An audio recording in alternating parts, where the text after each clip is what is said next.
Unemployment concerns continue for Kentuckians. Today, another huge line of people gathered in Frankfort to get answers about their questions and apply for them in person. Let's go to Michael Burke now. He joins us live with more on what's going on. Michael?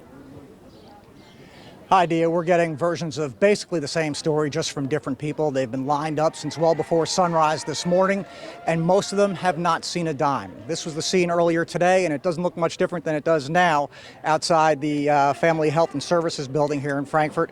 People lined up for as far as the eye can see and planning to be here for hours today. Many, however, won't be seen at all, given how long the line and wait times are.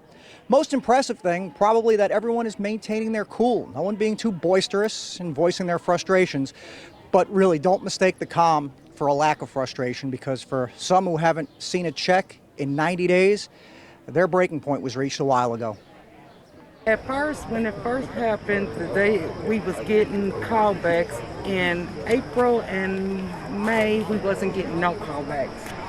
We wasn't getting no callbacks, and it was hard getting in touch with people. There's got to be somebody that could have said, hey, this is what's going on.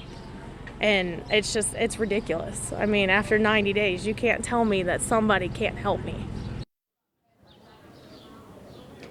And we're back live in Frankfort. I'm going to break from script here for just a moment, because I just received a text from Emily, from whom you just heard.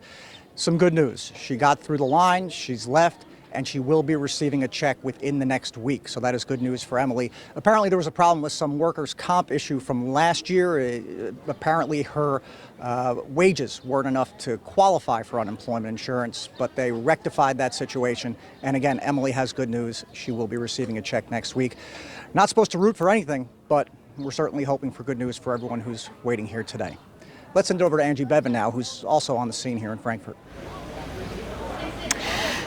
Hi, Michael. Yeah, we're outside of the Human Resources building here in Frankfort as well. They've actually got a couple of lines going both ways, each stretching for hundreds of feet with hundreds of people in line. I want to give you an idea of what we're seeing behind us here on this side. So you already saw the scene from Michael over there, and you could see the distance to which it stretched. This way too, many people waiting for hours, hoping that they will get to speak to someone today as well. We heard Michael's story of someone who fortunately was able to finally get things resolved.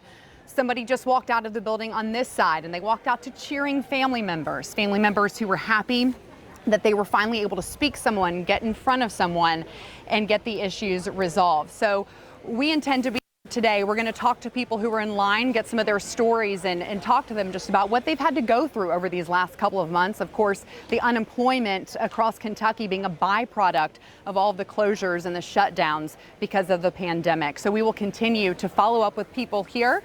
We will continue to bring you the latest information that we get from here in Frankfort. For now, we'll send it back to the studio with Dia.